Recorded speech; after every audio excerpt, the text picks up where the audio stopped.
Assalamualaikum warahmatullahi wabarakatuh. Waalaikumsalam Waalaikumsalam warahmatullahi wabarakatuh. Waalaikumsalam warahmatullahi wabarakatuh. Bismillahirrahmanirrahim. Alhamdulillahirabbil alamin wa bihi nasta'inu ala umuri dunya waddin. Wassalatu wassalamu ala asyrafil anbiya'i wal mursalin sayyidina wa maulana Muhammadin wa ala alihi wa sahbihi ajmain. Rabbi shrah li sadri wa yassir li amri wahlul 'uqdatam min lisani yafqahu qawli, amma ba'du. Baik, perkuliahan kita hari ini kita buka bersama-sama dengan membaca lafaz basmalah. Bismillahirrahmanirrahim. Bismillahirrahmanirrahim. Bismillahirrahmanirrahim. Baik, hari ini kita sudah masuk ke pertemuan ke-10 ya. Pertemuan ke-10 dalam mata kuliah fikih munakahat. Oke. Berdasarkan RPS, saya tampilkan dulu ya RPS-nya ya.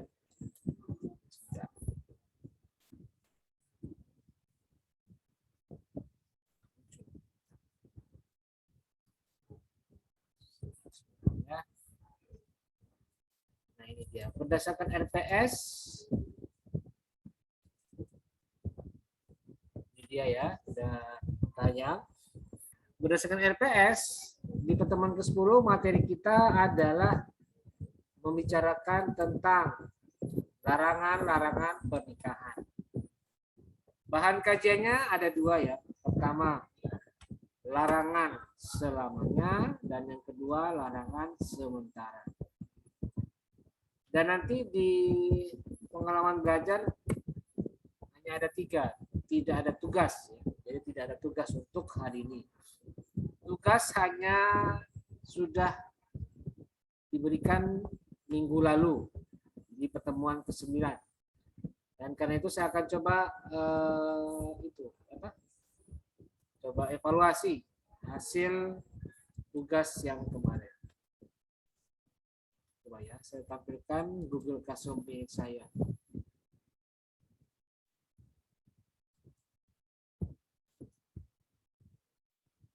Sebentar, sabar. Ya, coba saya tayangkan.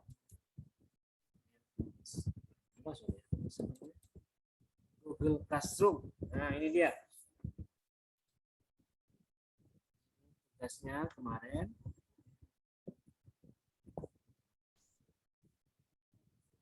Tugas video presentasi materi syarat-syarat pernikahan. Dan yang sudah mengumpulkan itu ada 35 orang. Dan ada 4 orang yang belum mengumpulkan tugas nih. Coba saya tanya nih, siapa yang 4 orang? Nih, yang pertama Iskandar Zulkarnain. Ada nggak Iskandar di sini?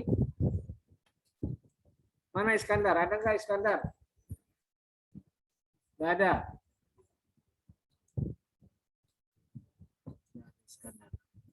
Berikutnya yang kedua Andrian Hidayat. Ada nggak Andrian? Mana Andrian?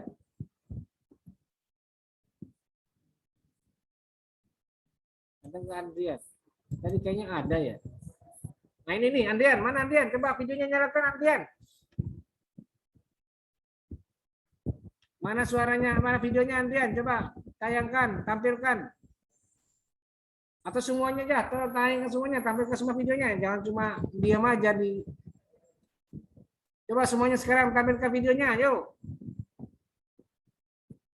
Masa saya ngomong di depan foto, tidak ada orangnya. Mana Andrian? Coba Andrian mana? Andrian, mana Andrian? Diam aja Andrian. Mana Andrian? Cincin wae. Mana Andrian? Tadi ada.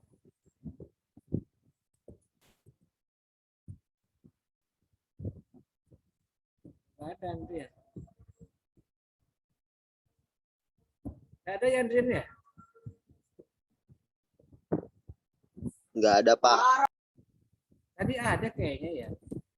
Atau keluar? Langsung, Mungkin kendala sinyal, Pak. sinyal. Langsung kabur dia. Sinyal apanya gitu. Oke, berikutnya yang kedua coba. Yang kedua. Tadi Andrian nggak ada. Ihsan, ayo ada Ihsan nggak? Ihsan, mana Ihsan?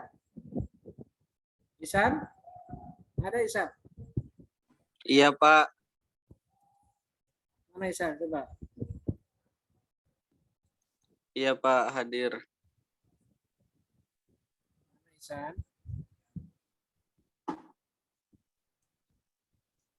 Oke. Hadir, Pak. Coba saya tanya, kenapa kamu udah mengumpulkan ini, Muhammad Ihsan? Ihsan, kenapa Ihsan? Kenapa, Pak? Kenapa udah mengumpulkan kamu ini, kok kosong ini? Nih, Ihsan, kosong. Mana tugas? Yang video, Pak. Hah? Yang video. Ya, mana tugasnya? Saya nyoba ganti HP, Pak. Jadi ya, HP yang lama itu kereset. Alasan baik. Kan Sumpah, Pak, demi Allah. kan bisa pinjam temannya. Kok alasannya HP-nya di reset? Kan bisa pinjam temannya, laptop, pakai HP. Kan saya sudah bilang, untuk merekam ini harus pakai laptop, jangan pakai HP. Kenapa kamu udah kerja? Saya nggak punya laptop, Pak.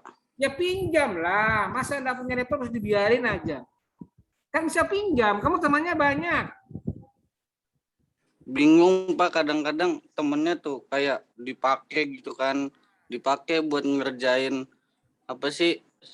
dia tuh jadi sekretaris gitu, Pak, jadi sekretaris pelaksana. Udah ada alasan. Sekarang gimana? Mengumpulkan tugasnya gimana kamu sekarang? Udah, sekarang gimana ini? Mau saya Iya, Pak, ini saya lagi bikin, Pak. sudah terlambat. Sudah terlambat. Gimana kamu itu? Nah, berikutnya Adinda. Ada enggak Adinda Ramadhania? Faradila. Adinda. Ada Adinda? Mana Adinda? Ada enggak Adinda? Oke, udah. Saya ingatkan ya, yang merasa belum, ini jadi pelajaran buat kalian ya. Ini tugas kelas, tugas mata kuliah. Penting atau tidak terserah kamu. Yang jelas ini pasti menjadi kewajiban kalian, tugas. Karena ini kewajiban, maka kalian harus berusaha untuk mengejar. Jangan sampai tidak mengumpulkan. Jangan sampai tidak dikerjakan. Karena itu salah satu bagian penting dari tugas kalian sebagai mahasiswa. Simpel saya sebenarnya tidak akan mempersulit kalian. Saya tidak akan membuat kalian menjadi kelabakan. Yang penting apa? Tugas dikerjakan. Kalau tidak ya sudah, terima saja konsekuensinya nanti di akhir semester. Jadi jangan menyepelekan kayak tadi tuh. Siapa tuh? Ihsan. Rusak Pak, teman saya dipinjam nggak bisa. Nah gimana? Kamu komunikasi dengan teman-teman kamu gimana? Berarti ada yang salah dengan komunikasi kamu selama ini. Masa tidak ada satupun teman yang bisa diminta bantuan. Ya, jadi pelajaran nih buat yang lain, buat semuanya nih. Masa tidak dikerjakan? Dojong baik. Ya sudah, oke baik. Sekarang perhatikan ya. Saya akan evaluasi hasil video dari kalian tadi. Ini ya, saya akan putar 1, 2, atau 3 orang yang akan saya nilai dan saya evaluasi. Oke, yang pertama nih, coba lihat yang perempuan. Siapa ya? Nah ini nih, Fadilatun Nur Solihah. Mana orangnya? Ada nggak Fadilah? Fadilah, ada nggak Fadilah? Ada Fadilah? Mana orangnya? Ada Pak hadir. Mana? Oh ini ya Fadilah ya. Oke. Iya. Jangan dimatikan ya selama video saya tayangkan. Oke, perhatikan, lihat nih video kamu nih. Apa kekurangannya? Coba lihat.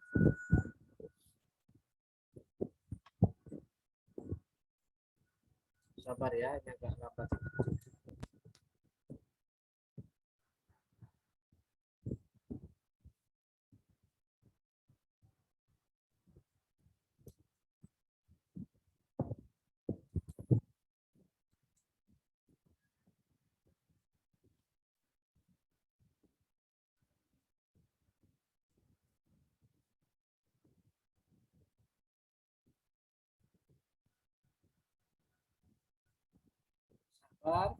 Oke, baik. Nih, saya tampilkan ya. Silakan disimak baik-baik. Oke.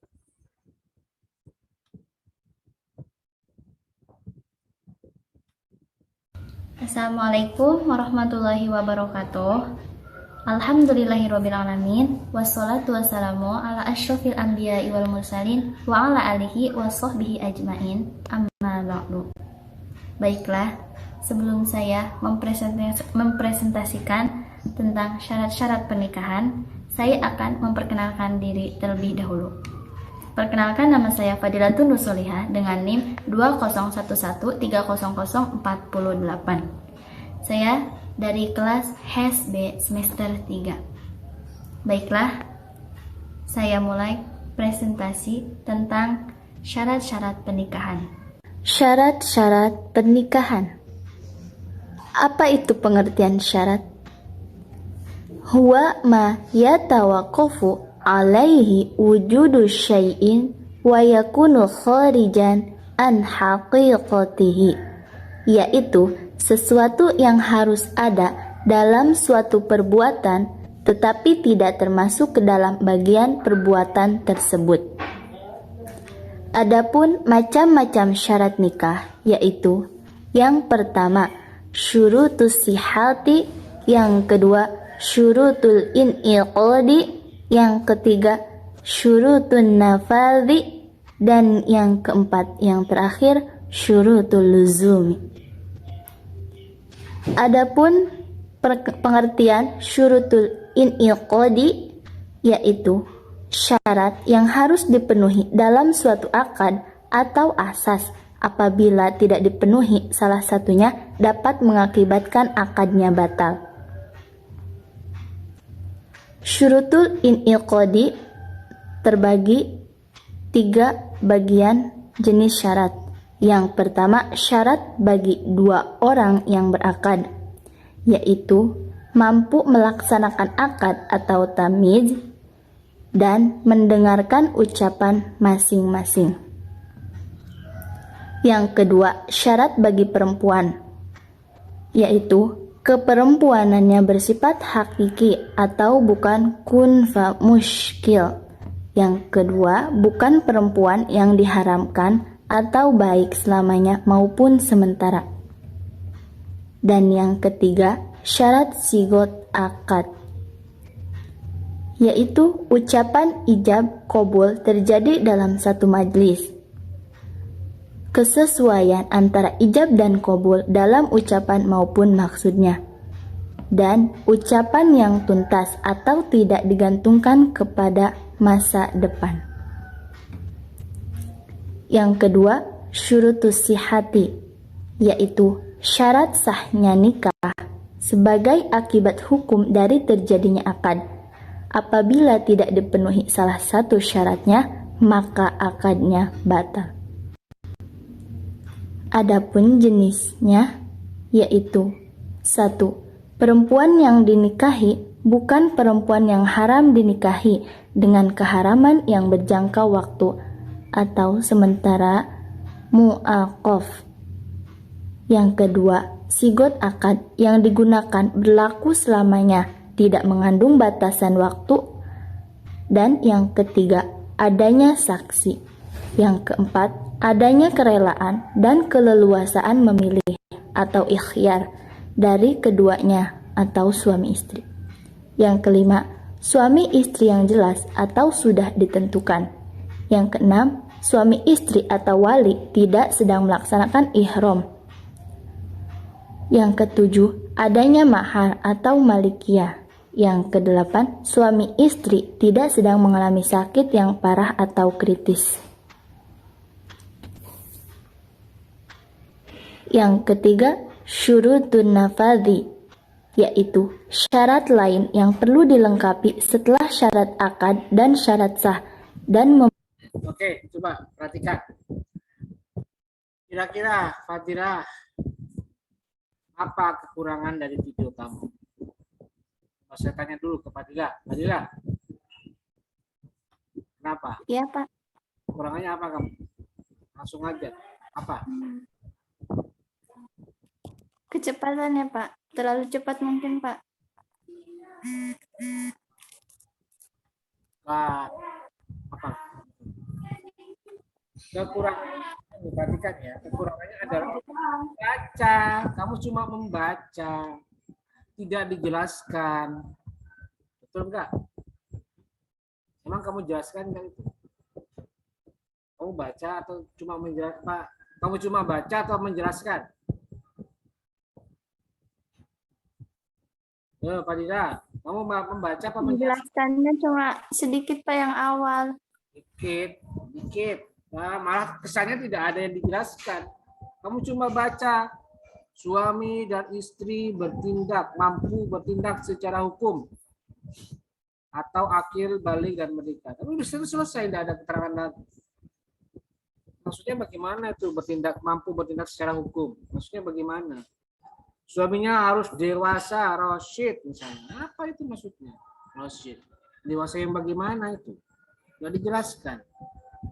Jadi kamu tidak mampu menunjukkan kepada pembaca, kepada penonton video kamu bahwa kamu paham. Kamu hanya membaca. Itu kekurangannya. Ya. Jadi saya kasih nilai apa nih? Nih lihat nih, saya kasih nilai. Nilainya 70. Ya. Nilainya 70. Oke ya. Berikutnya, coba saya tampilkan. Oke, selesai. Sudah ya, Pak Dida ya. Oke, berikutnya. Saya buka lagi. Siapa ini? Zulkifli Syukron. Mana Zulkifli Syukron? Ada nggak Zulkifli Syukron? Tadi ada kayaknya. Mana Zulkifli? Mana Zulkifli? Mana orangnya? Hadir Pak, Julfikri. Yo. Oke, kamu ya lihat ya videonya ya. Selama Ya Pak, siap. selama tayangan ini jangan dimatikan video kamu. Oke, perhatikan nih. Zulkifli Syukron. Dia cuma teman seharusnya Itu kalau misalnya Dari YouTube kamu. Mana ini?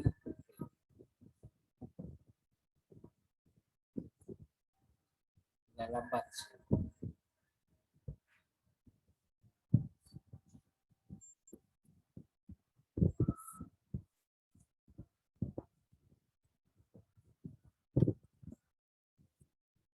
Bismillahirrahmanirrahim. Yang terhormat kepada Bapak Ahmad Harisul Miftah MSI selaku dosen mata kuliah Fikih Munakahat.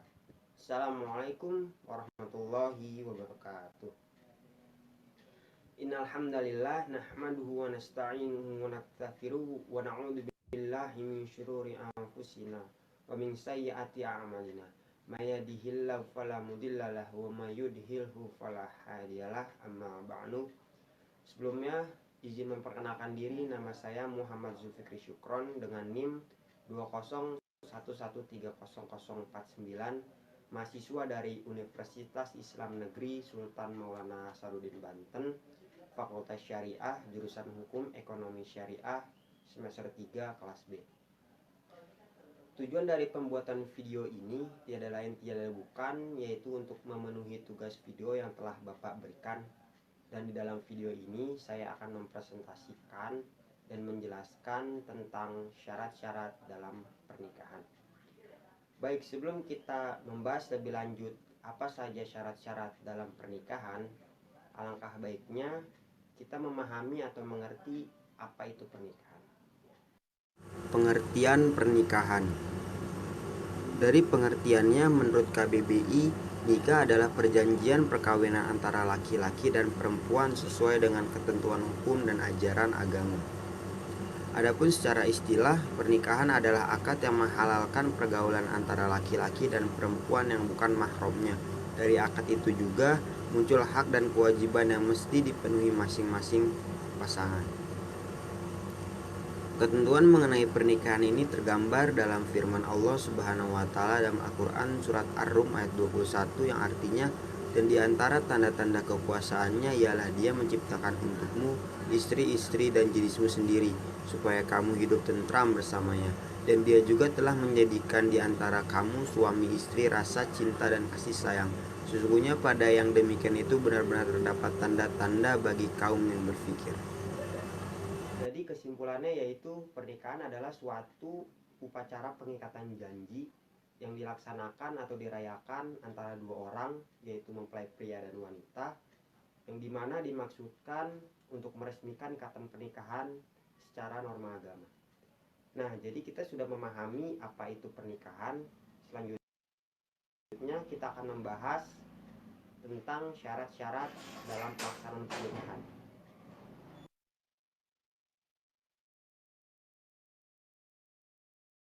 Syarat-syarat pernikahan. Dalam proses pernikahan menurut Islam diperlukan pemenuhan syarat nikah agar pernikahan selain seiman atau sama agama Islam ada syarat pernikahan lainnya. Yang pertama yaitu ada calon mempelai laki-laki dan juga perempuan. Sudah jelas syarat sah nikah dalam Islam yang pertama adalah ada calon mempelai laki-laki dan perempuan. Proses akad nikah tidak bisa diwakilkan. Perlu diperhatikan juga bahwa para mempelai tidak boleh menikahi orang yang haram untuk dinikahi, seperti memiliki tali arah, memiliki hubungan persusuan, dan memiliki hubungan kemertuaan. Yang kedua yaitu ada wali untuk mempelai perempuan. Wali nikah pihak perempuan antara lain ayah, kakek, dan saudara dari garis keturunan ayah. Orang-orang yang berhak jadi wali diantaranya ayah, yaitu kakek dari pihak ayah, saudara laki-laki kandung, saudara laki-laki seayah, saudara kandung ayah, dan anak laki-laki dari saudara kandung ayah. Yang ketiga yaitu ada saksi dari kedua belah pihak. Pernikahan yang sah diperlukan saksi dari kedua belah pihak. Persyaratan saksi antara lain orang tersebut beragama Islam, balik, berakal, merdeka, lelaki, dan adil. Saksi bisa berasal dari pihak keluarga, tetangga, dan orang yang dipercaya sebagai sahabat. Yang keempat yaitu ada mahar. Mahar atau mas kawin sangat penting keberadaannya di antara pernikahan dan menjadi syarat nikah dalam Islam. Mahar adalah sejumlah harta yang diberikan oleh pihak laki-laki kepada pihak perempuan. Yang kelima dan terakhir yaitu ijab dan qabul. Ijab dan qabul dimaknai sebagai janji suci kepada Allah Subhanahu wa taala di hadapan penghulu, wali, dan saksi. Pelaksanaan ijab dan qabul merupakan syarat sah agar pasangan menikah sah sebagai sepasang suami istri. Sebuah pernikahan. Jadi buat teman-teman yang sudah memantapkan diri untuk melaksanakan pernikahan, alangkah baiknya dan wajib sekali hukumnya untuk memenuhi syarat-syarat dalam pernikahan tersebut. Mungkin cukup sekian presentasi dan penjelasan dari saya. Semoga apa yang saya sampaikan ini dapat bermanfaat bagi semuanya, khususnya bagi saya sendiri. Dan mohon maaf apabila ada kata-kata atau cara penjelasan saya yang kurang baik. Kurang lebihnya mohon maaf. Wabillahi taufik wal hidayah.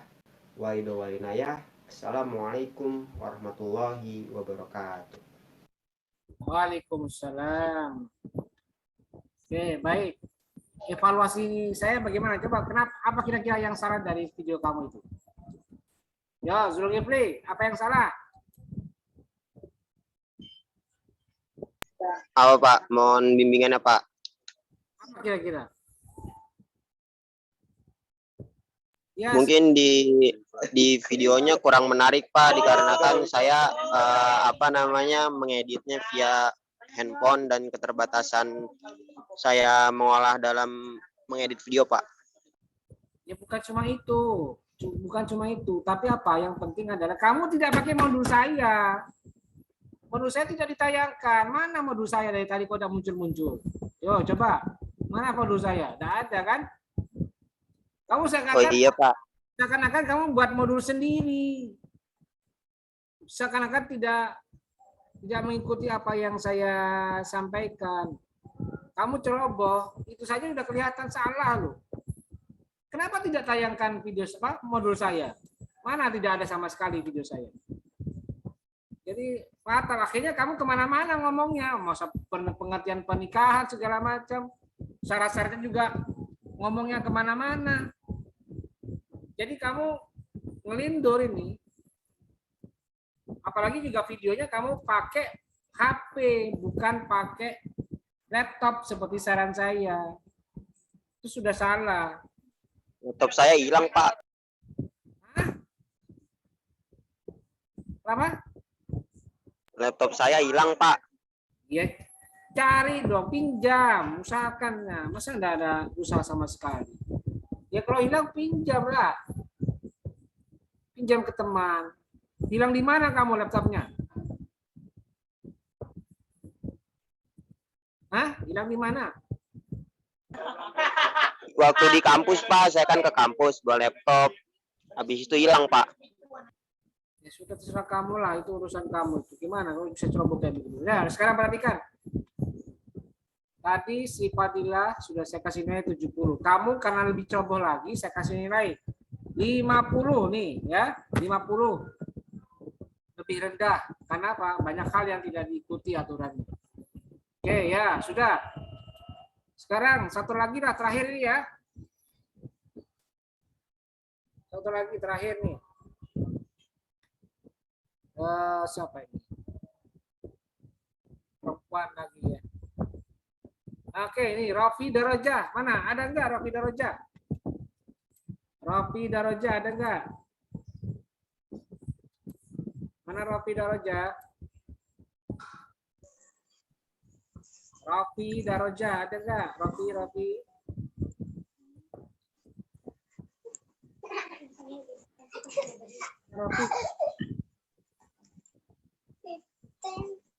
Mana Rafi? Ada, Pak. Mana? Oh, ini mana videonya? Munculkan videonya.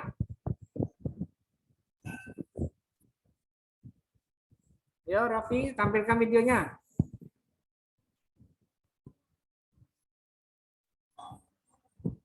Mana videonya, Rafi? Yo. Ya, Pak.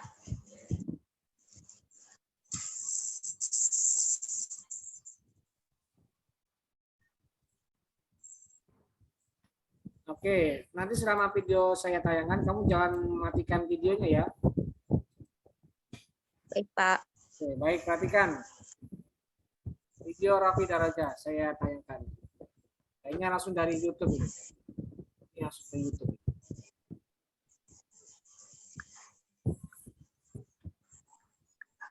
Agak lambat ini YouTube. Oke, baik. Ada waktu 5 menit nih. 5 menit kamu buat videonya. Oke.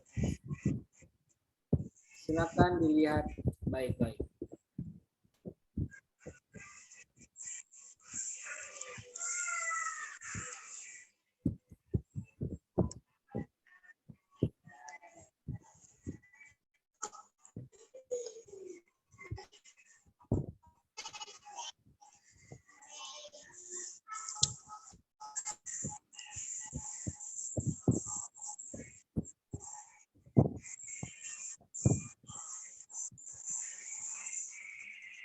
Assalamualaikum warahmatullahi wabarakatuh.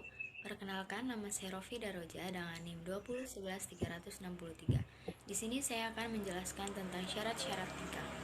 Syarat-syarat pernikahan. Pengertian syarat. Huwa ma yatawaqqafu alaihi wujudu syai'in wa yakunu kharijan an haqiqatihi. Yang artinya, yaitu sesuatu yang harus ada dalam suatu perbuatan, tetapi tidak termasuk ke dalam bagian perbuatan tersebut. Macam-macam syarat nikah. Yang pertama, yaitu syurutus sihah. Yang kedua, syurutul inqad.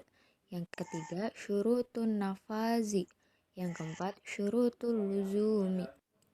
Apa itu syurutul inqad? Syurutul inqad yaitu syarat yang harus dipenuhi dalam suatu akad.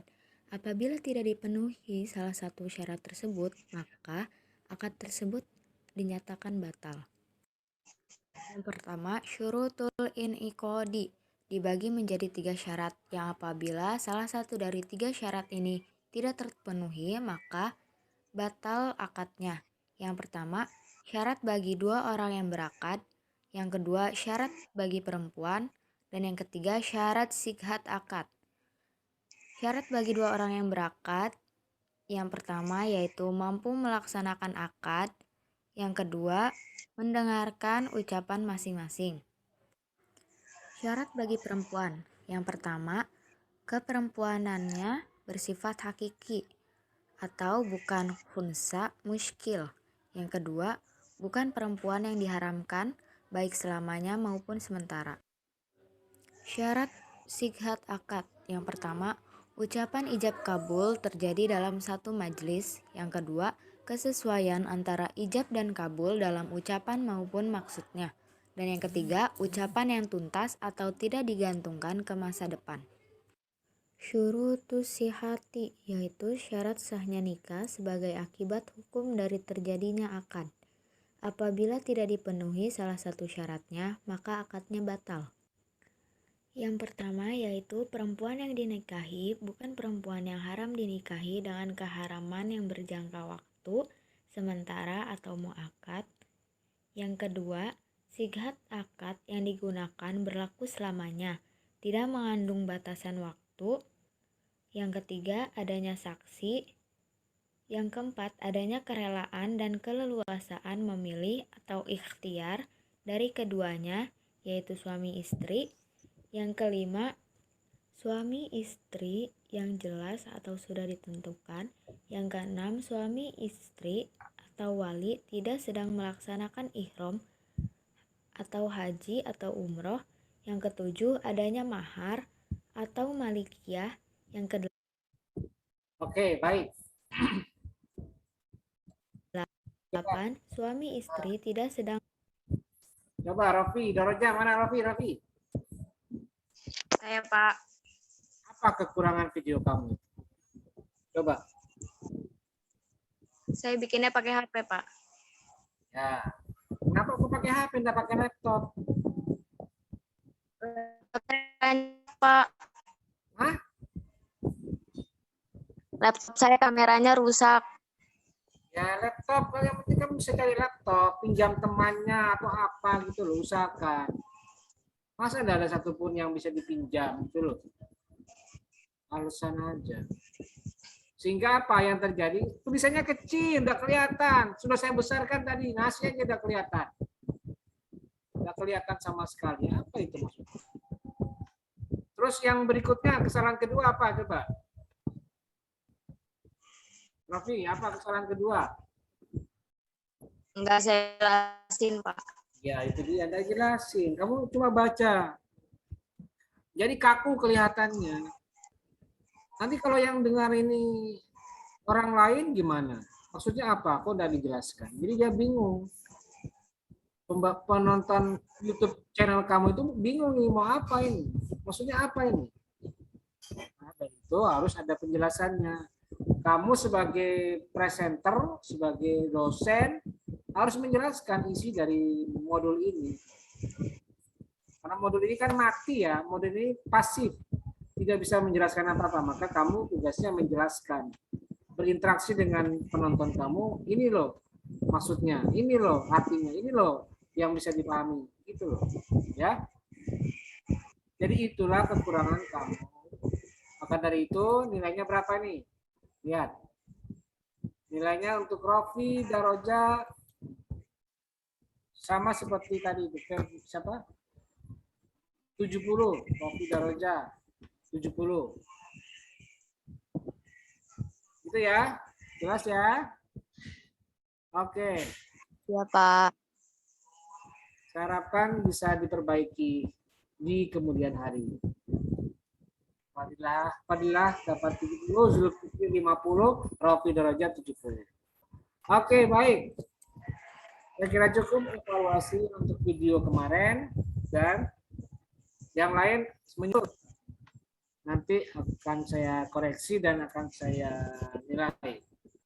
Oke, baik. Sekarang kita lanjutkan ke materi kita yang berikutnya, yaitu pertemuan ke-10, materi 8, yaitu tentang larangan-larangan pernikahan. Oke. Saya tampilkan modulnya. Ini dia ya, sudah muncul. Oke, baik. Ini materi ke-8, larangan-larangan pernikahan. Apa itu larangan-larangan pernikahan? Oke, ini saya jelaskan dulu istilahnya ini, pengertiannya bagaimana. Jadi yang disebut dengan larangan pernikahan itu adalah tercegahnya seorang laki-laki menikahi seorang perempuan karena faktor-faktor tertentu. Baik faktor yang bersifat sementara ataupun selamanya. Itu pengertiannya. Jadi bukan larangan menyakiti istri, bukan. Larangan dalam perkawinan itu bukan larangan melakukan kekerasan dalam rumah tangga, bukan. Tapi larangan menikahi perempuan karena ada alasan tertentu, baik alasan yang sementara ataupun larangan selamanya. Itu ya pengertian dari larangan pernikahan. Nah, sekarang pembagiannya ada berapa saja larangan pernikahan ini? Nah, kita lihat di halaman berikutnya. Larangan pernikahan itu ada dua macam. Pertama, larangan selamanya atau abadi, atau istilahnya al-muharramatul mu'abbadatu. Yang abadi, yang selamanya. Dan yang kedua adalah larangan sementara atau al-muharramatul mu'aqqatatu, berjangka waktu atau sementara. Jadi ada dua pembagian larangan pernikahan. Nah, yang pertama kita bahas dulu apa saja itu maksud atau macam-macamnya, apa saja larangan selamanya ini. Larangan abadi. Kita lihat. Ada tiga. Pertama karena nasab, kedua karena perkawinan atau semenda, dan yang ketiga karena sepersusuan atau rodoah. Rodoah. Jadi kalau hubungan nasab itu bisa abadi larangannya. Sampai kiamat selamanya tidak boleh dikawini. Tidak boleh dinikahi. Termasuk juga pernikahan juga selamanya. Dan yang ketiga larangan karena sesusuan. Nah, kita bahas satu-satu dulu. Yang pertama karena nasab. Nah, karena nasab itu ada 5 ya, ada 5 orang perempuan yang haram dinikahi selamanya. Siapa dia? Pertama ibu, orang tua perempuan, kandung. Yang kedua anak perempuan. Yang ketiga saudara perempuan. Yang keempat bibi. Dan yang kelima keponakan perempuan. Dasarnya ada ayat surat An-Nisa 23. Itu ya bunyinya ya, silakan kalian pelajari, bahas, artikan, baca sendiri. Kemudian yang kedua, larangan karena perkawinan atau semenda. Siapa itu? Ada 4. Pertama, ibu mertua atau ibu dari istri. Ibu dari istri, ibu mertua. Lalu yang kedua, anak tiri perempuan atau anak dari istri yang dinikahi dan dia membawa anak bawaannya dan suami sebelumnya. Nanti anak tiri perempuan itu tidak boleh. Nah, ini juga ada ketentuannya nanti. Kalau istrinya sudah dijima, sudah didukhul, sudah dilakukan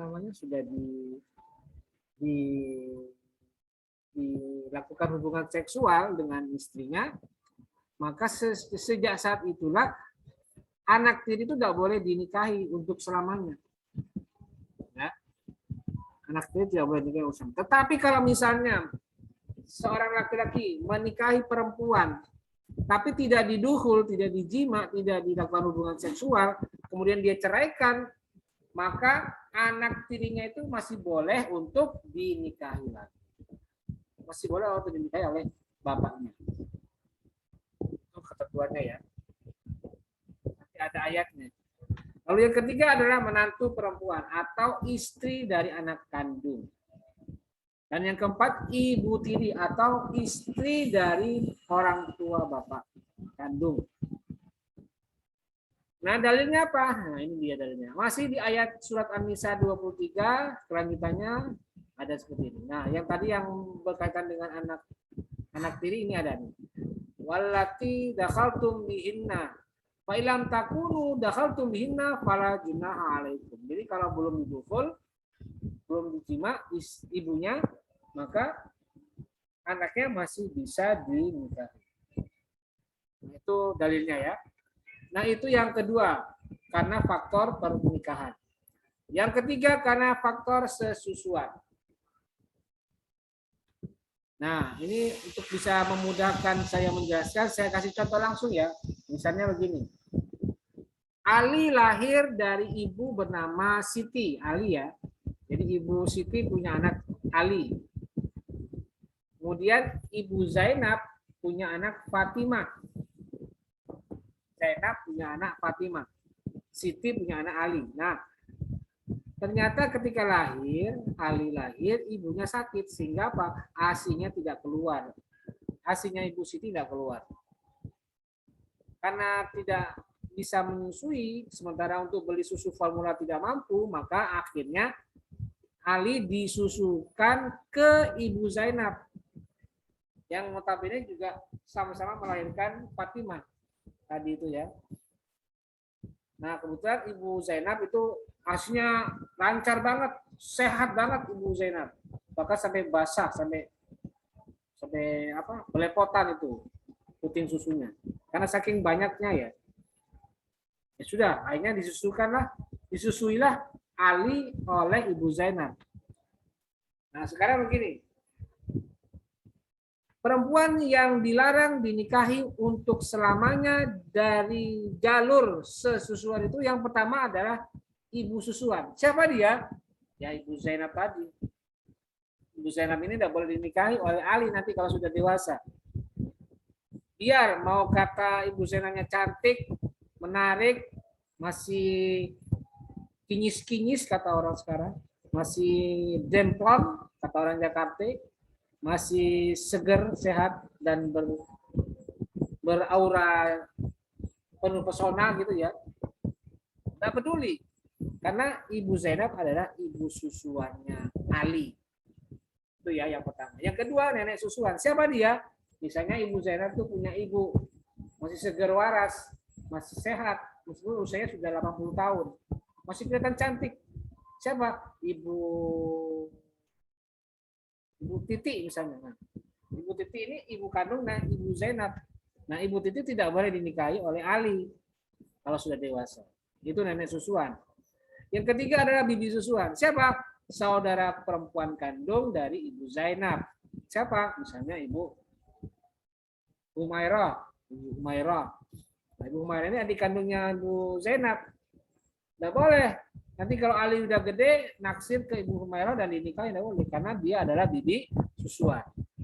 Nah, yang keempat, keponakan sesusuan. Siapa dia? Anak dari si Fatimah. Fatimah ini kan anaknya dari Ibu Zainab.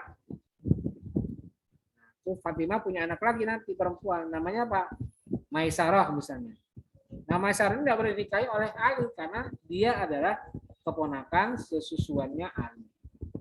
Dan yang terakhir adalah saudara perempuan sesusuan. Siapa dia? Ya Fatimah ini tadi. Karena Fatimah adalah anak kandung dari Ibu Zainab dan Ali menyusui ke Ibu Zainab.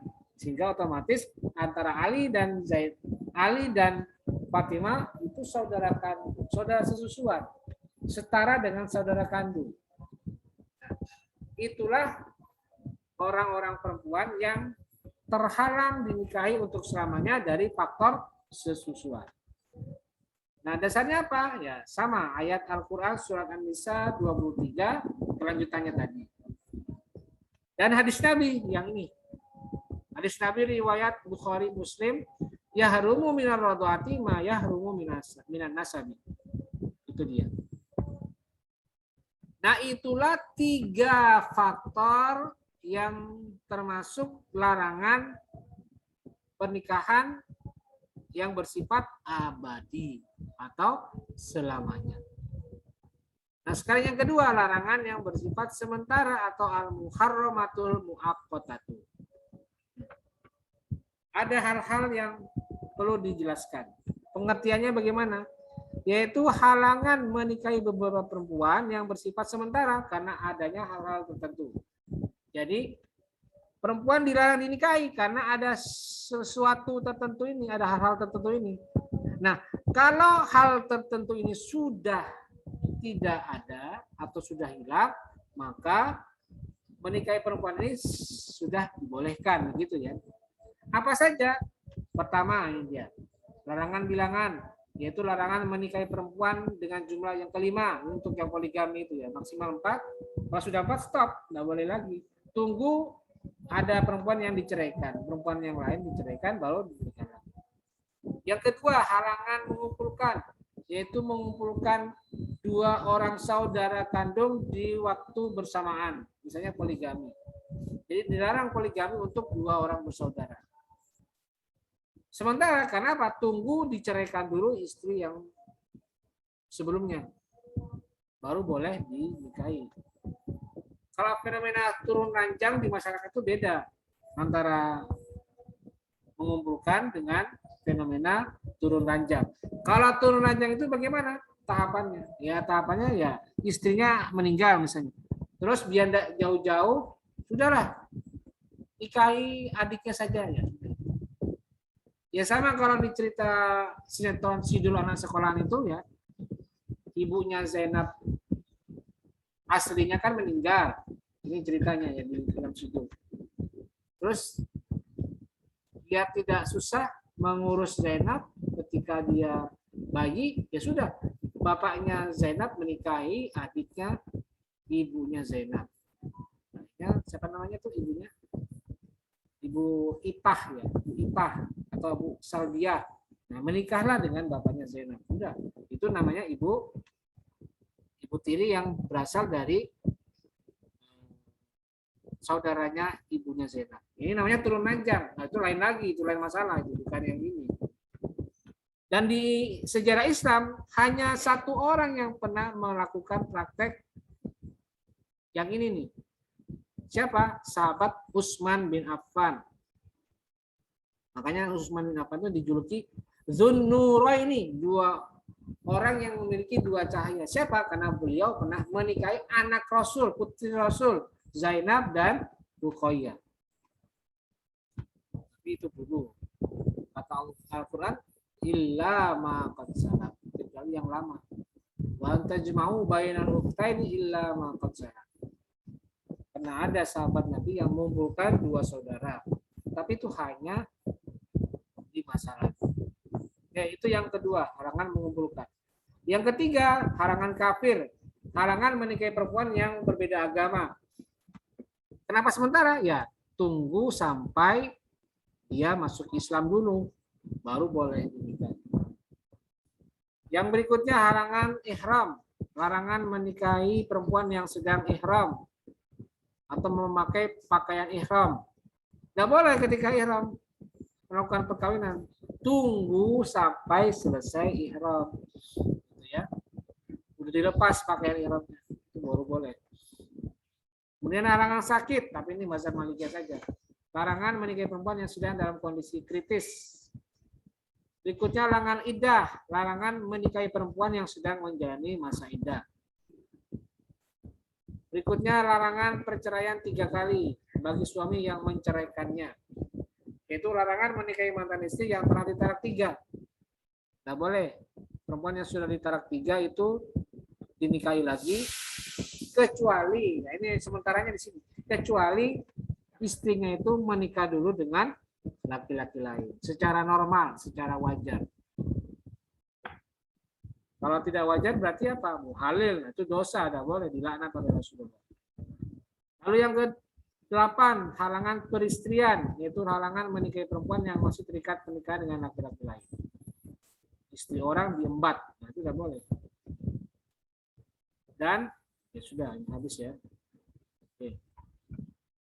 Nah, kita lihat juga di kompilasi hukum Islam. Bagaimana pandangan kompilasi hukum Islam terkait dengan larangan perkawinan atau larangan kawin, istilahnya larangan kawin. Nah ini di pasal 39.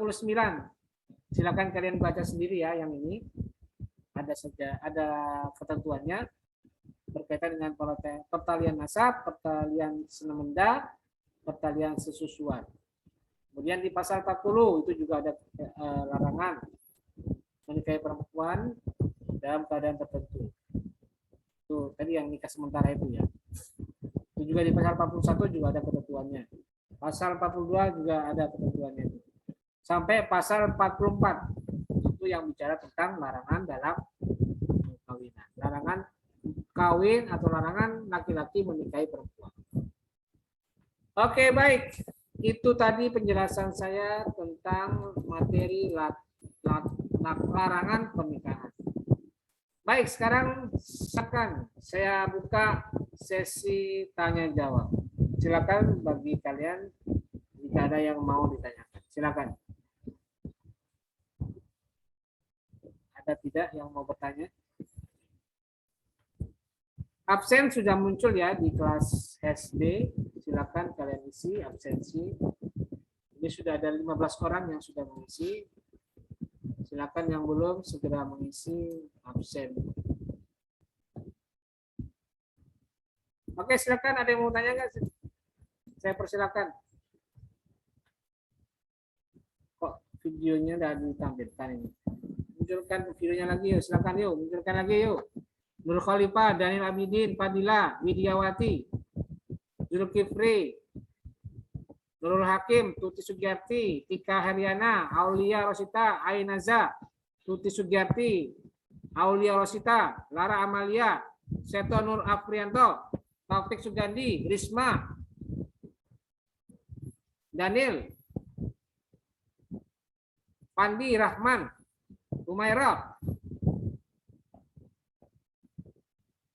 Lailul, Seto, mana Seto? Lara. Yo, silakan, ada yang mau bertanya enggak ini? Atau sudah jelas?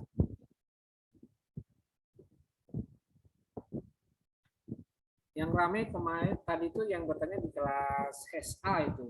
Sampai berapa orang sampai saya bilang enggak cukup. Di kelas ini yang sepi ini yang enggak ada pertanyaan. Berarti sudah jelas ya materi ini ya. Atau apa? Atau ada yang mau ditanyakan? Jelas Pak, jelas. Sudah, kalau jelas saya kira cukup penjelasan saya. Jadi nanti silakan kalian kembangkan sendiri. Apa maksud, apa yang bisa dipahami dari larangan pernikahan? Larangan pernikahan atau larangan menikahi perempuan. Esensinya apa di situ? Oke, baik. Saya kira cukup ya kalau tidak ada pertanyaan. Maka perkuliahan ini sudah selesai dan mari kita tutup bersama-sama dengan membaca lafaz hamdalah. Alhamdulillahirobbilalamin. Baik. Terima kasih Pak. Alhamdulillahirobbilalamin. Wassalamualaikum warahmatullahi wabarakatuh. Waalaikumsalam warahmatullahi wabarakatuh. Wabarakatuh.